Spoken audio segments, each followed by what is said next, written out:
জুলাই গণ অভ্যুত্থান স্মৃতি জাদুঘরের উদ্বোধনী অনুষ্ঠানের সম্মানিত সভাপতি, মন্ত্রিপরিষদ সদস্যবৃন্দ, উপদেষ্টাবৃন্দ, অন্তর্বর্তীকালীন সরকার প্রধান ডক্টর মোহাম্মদ ইউনূস, জাতীয় সংসদের সদস্যবৃন্দ, members of the diplomatic core, July গণ অভ্যুত্থানের শহীদ পরিবারের সম্মানিত সদস্যবৃন্দ, আহত জুলাই যোদ্ধা এবং আন্দোলনে অংশগ্রহণকারী বীর জনতা এবং বিখ্যাত ফটোগ্রাফার জনাব শহীদুল আলম, বিভিন্ন রাজনৈতিক দলের উপস্থিত নেতৃবৃন্দ, শিক্ষাবিদ, গবেষক, লেখক, উপস্থিত শিল্পী এবং সংস্কৃতিবৃন্দ এবং উপস্থিত সকল আমন্ত্রিত অতিথিবৃন্দ, আসসালামু আলাইকুম।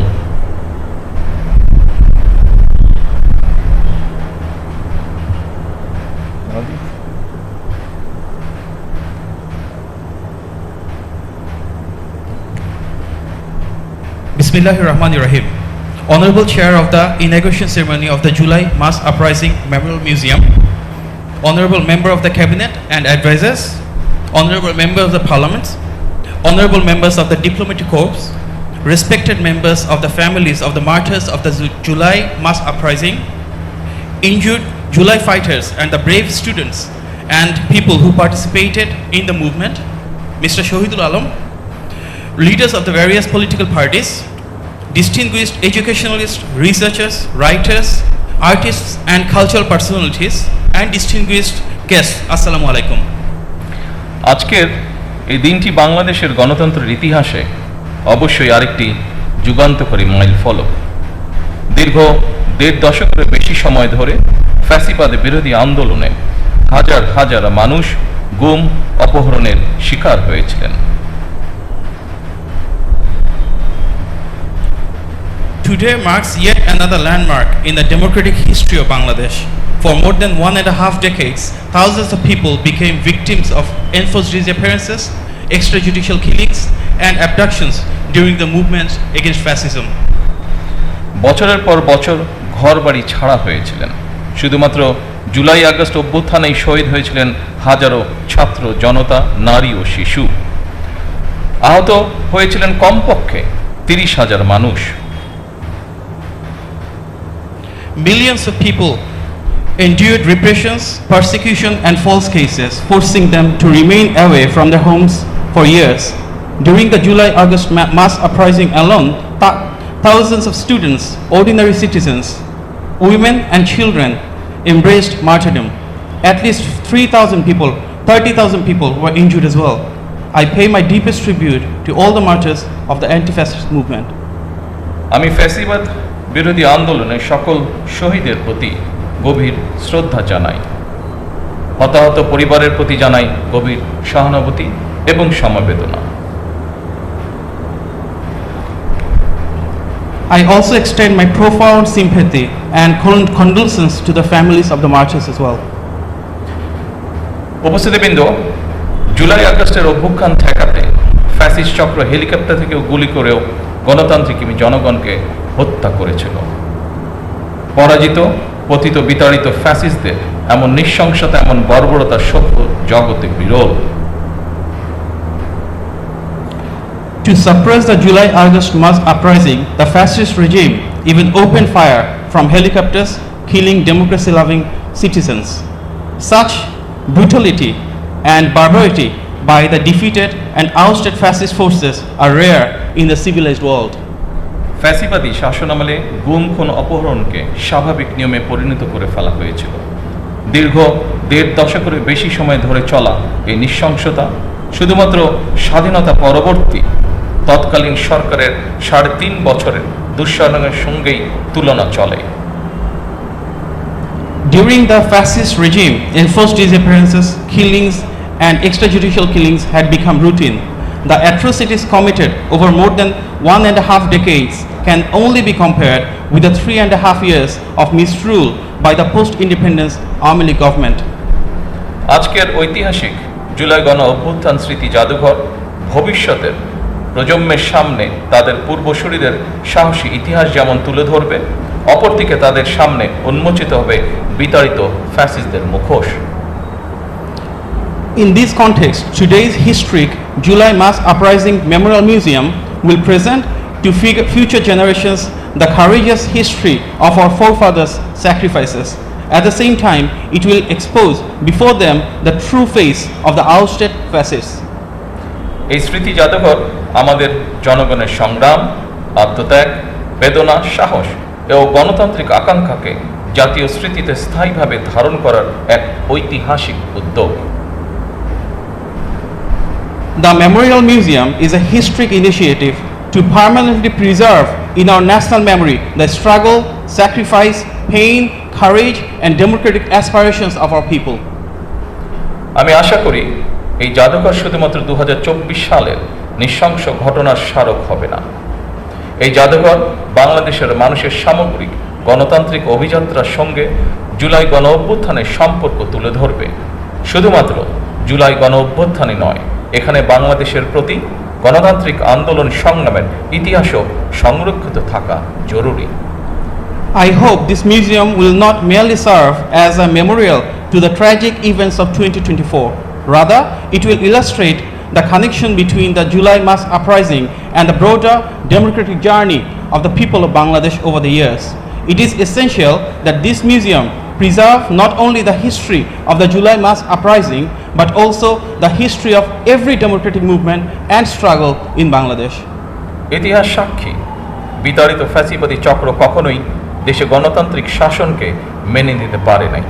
এদেরই পূর্বসূরিগণ 1975 সালে সংবিধান পরিবর্তন করে দেশে গণতন্ত্রের কবর রচনা করেছিল।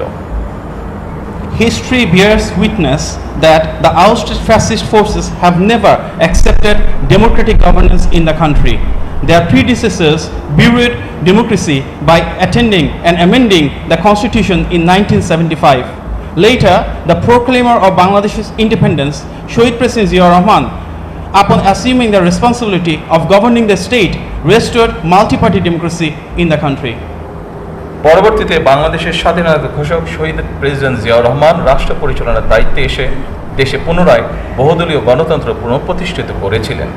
এইসব ইতিহাস জুলাই গণ অভ্যুত্থান স্মৃতি জাদুঘরে সংরক্ষণ করা হলে ভবিষ্যৎ প্রজন্ম অবশ্যই উপকৃত হবে। If this history is preserved in the July Mass Uprising Memorial Museum, future generations will undoubtedly benefit from it.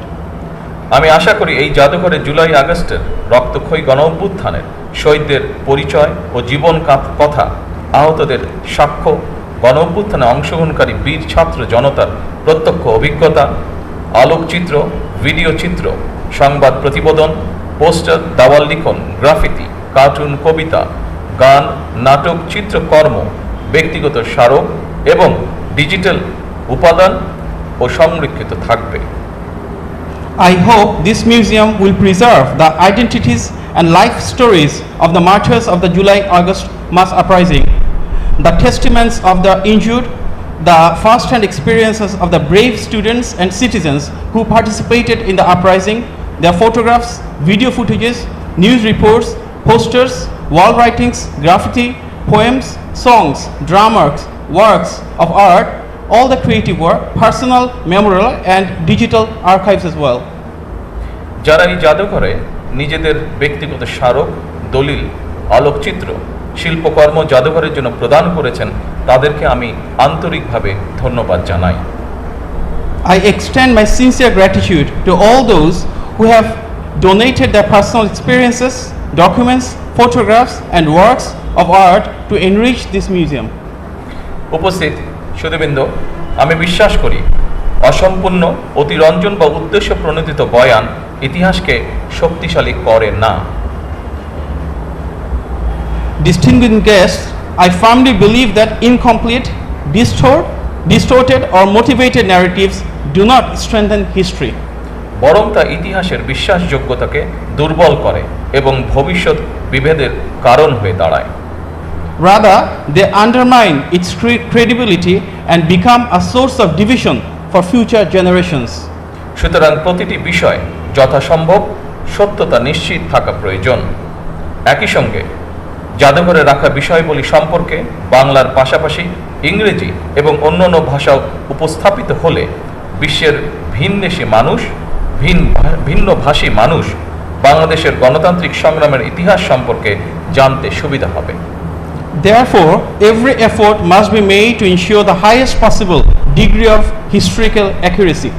At the same time, if the exhibits and information displayed in this museum are presented not only in Bangla but also in English and other languages, people from around the world will be able to learn about the history of Bangladesh's true democratic struggle.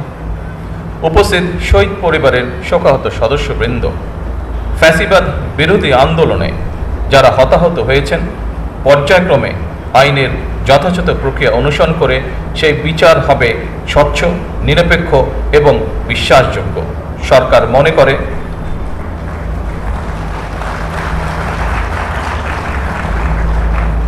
সরকার মনে করে আইনের শাসন নিশ্চিত করার জন্যই প্রতিটি অপরাধের বিচার হওয়া অত্যন্ত জরুরি।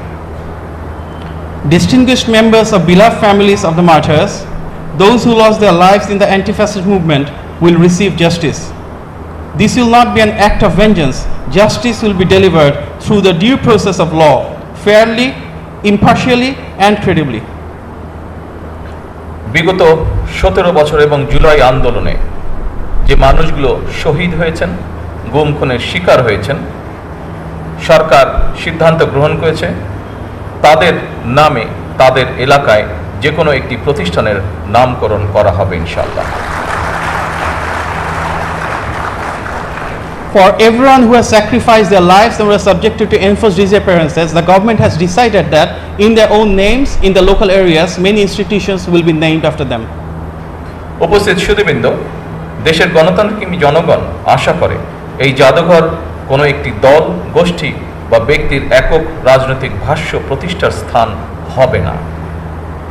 Distinguished guests, the democracy loving people of Bangladesh expect that this museum will not become a platform for establishing the exclusive political narrative of any single party, group or individual. কারণ 2024 সালের গণঅভ্যুত্থান কোনো একক ব্যক্তি, গোষ্ঠী কিংবা দলের নয়। এই অভ্যুত্থানের মহানায়ক বাংলাদেশের গণতান্ত্রিক জনগণ। Because the 2024 mass uprising did not belong to any one individual, group or political party. The true heroes of this uprising were the democracy-loving people of Bangladesh. আমি প্রায়শই একটি কথা বলি, 1971 সালের মুক্তিযুদ্ধ ছিল স্বাধীনতা অর্জনের, আর 2024 সালের গণ অভ্যুত্থান ছিল দেশ এবং জনগণের স্বাধীনতা রক্ষার। I often say that the liberation war of 1971 was fought to achieve independence, whereas the mass uprising of 2024 was fought to protect the independence of the country and its people. জনগণ যেমন মুক্তিযোদ্ধাদেরকে ভোলেননি, একইভাবে 2024 সালে দেশ এবং জনগণের স্বাধীনতা রক্ষায় শহীদদেরকেও জনগণ কখনোই ভুলবে না। Just as the people have never forgotten the freedom fighters of 1971, they will never forget all the martyrs who sacrificed their lives in 2024 to safeguard the freedom of our nation and our people. সম্মানিত উপস্থিতবৃন্দ, জুলাই গণ অভ্যুত্থানে আহত জুলাই যোদ্ধাদেরকে সরকারি হাসপাতালে বিনামূল্যে চিকিৎসা সেবা প্রদান করা হচ্ছে। পাশাপাশি গুরুতর আহত জুলাই যোদ্ধাদেরকে যথা নিয়মে উন্নত চিকিৎসার জন্য থাইল্যান্ড, সিঙ্গাপুর, তুরস্ক, রাশিয়া সহ বিভিন্ন দেশে চিকিৎসা করানো হচ্ছে। Distinguished guests, the injured July fighters are receiving free medical treatment at government hospitals. In addition, those who sustained critical injuries are being sent for advanced medical treatment to countries including Thailand, Singapore, Turkey and Russia. বর্তমানে 50 জন জুলাই যোদ্ধা বিদেশে চিকিৎসাধীন রয়েছেন। গেজেটভুক্ত জুলাই যোদ্ধাদের মধ্যে 13,000-এরও বেশি জুলাই যোদ্ধাকে তাদের নিজস্ব ব্যাংক অ্যাকাউন্টে শ্রেণীভিত্তিক মাসিক সম্মানী ভাতা প্রদান করা হচ্ছে। At present, 50 July fighters are undergoing treatment abroad.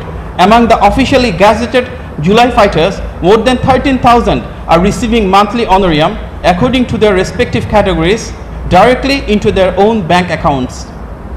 ফ্যাসিবাদের বিরোধী আন্দোলনে হতাহতদের রাষ্ট্রীয় উদ্যোগে সহায়তা করার ব্যাপারে বর্তমান সরকার অত্যন্ত আন্তরিক। The present government remains deeply committed to extending state support to those who suffered in the anti-fascist movement. আর্থিক সহায়তার পাশাপাশি বর্তমান সরকার শহীদদের কাঙ্ক্ষিত বাংলাদেশ প্রতিষ্ঠার কাজও শুরু করেছে। এরই অংশ হিসেবে দেশ পুনর্গঠনের লক্ষ্যে ৩১ দফা নির্বাচনী ইশতেহারের পাশাপাশি জাতীয় সংসদের সাউথ প্লাজায় স্বাক্ষরিত জুলাই সনদ পর্যায়ক্রমে বাস্তবায়ন কার্যক্রম শুরু হয়েছে। Alongside providing financial assistance, the present government has also begun the work of building the Bangladesh envisioned by our martyrs. As part of the national reconstruction effort, implementation has commenced in phases of both the 31-point election manifesto and the July Charter, which was signed at the South Plaza of the National Parliament. একই সঙ্গে গণভোটের আকাঙ্ক্ষা বাস্তবায়নের লক্ষ্যে জাতীয় সংসদে গঠিত সংবিধান সংশোধন সম্পর্কিত বিশেষ কমিটিও কাজ শুরু করেছে। At the same time, the Special Committee on Constitutional Amendment formed in the National Parliament has also begun its work to fulfill the aspirations of the people. দেশ পুনর্গঠনের মাধ্যমে একটি স্বনির্ভর, সমৃদ্ধ, নিরাপদ গণতান্ত্রিক বাংলাদেশ প্রতিষ্ঠার মাধ্যমে আমরা শহীদদের কাঙ্ক্ষিত বাংলাদেশ গড়তে চাই ইনশাআল্লাহ। Through national reconstructions, we will inshallah build a self-reliant, progressive, prosperous, secure and democratic Bangladesh, the Bangladesh for which the martyrs laid down their lives. উপস্থিত সুধীবৃন্দ, আমি আজ এই অনুষ্ঠানে একটি বিষয় জনগণের দৃষ্টি আকর্ষণ করতে চাই।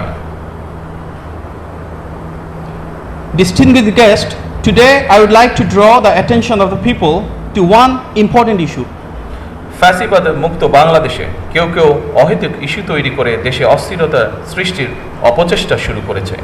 এসব পরিস্থিতি তৈরি করে তারা নিজেদের অজান্তেই পতিত পরাজিত পলাতক স্বৈরাচারের পুনরুত্থানের পথ সুগম করছে কিনা সেটি মনে হয় ভেবে দেখা প্রয়োজন আমাদের। In our Bangladesh now free from fascism, some are attempting to manufacture unnecessary issues and create instability in the country. I urge them to reflect on whether by creating such situations they are unknowingly paving the way for the resurgence of the defeated, ousted and fugitive autocratic regime. পরিশেষে জুলাই গণ অভ্যুত্থান স্মৃতি জাদুঘর প্রতিষ্ঠার সঙ্গে সংশ্লিষ্ট স্থপতি, ইতিহাসবিদ, গবেষক, জাদুঘর বিশেষজ্ঞ, শিল্পী, সংগ্রাহক, কারিগর, কর্মকর্তা কর্মচারী এবং সবাইকে আমি আন্তরিক ধন্যবাদ জানাই। In conclusion, I extend my heartiest thanks to the architects, historians, researchers, museum experts, artists, collectors, technicians, officials, staff members and all others associated with the establishment of the July Mass Uprising Memorial Museum. আজকের এই দিনে আমি আরও ধন্যবাদ জানাতে চাই বাংলাদেশ সশস্ত্র বাহিনীকে গণতন্ত্র এবং জনগণের পক্ষে অবস্থান গ্রহণের জন্য। Today I express my deepest thanks to all the armed forces for their vital role and standing by the side of the people during the fascist rule. Thank you. এই বাংলাদেশ আর কখনোই তাবেদারি রাষ্ট্রে পরিণত হবে না ইনশাআল্লাহ। এই প্রত্যাশায় জুলাই গণ অভ্যুত্থান স্মৃতি জাদুঘরের শুভ উদ্বোধন ঘোষণা করছি। সকলকে আন্তরিক ধন্যবাদ।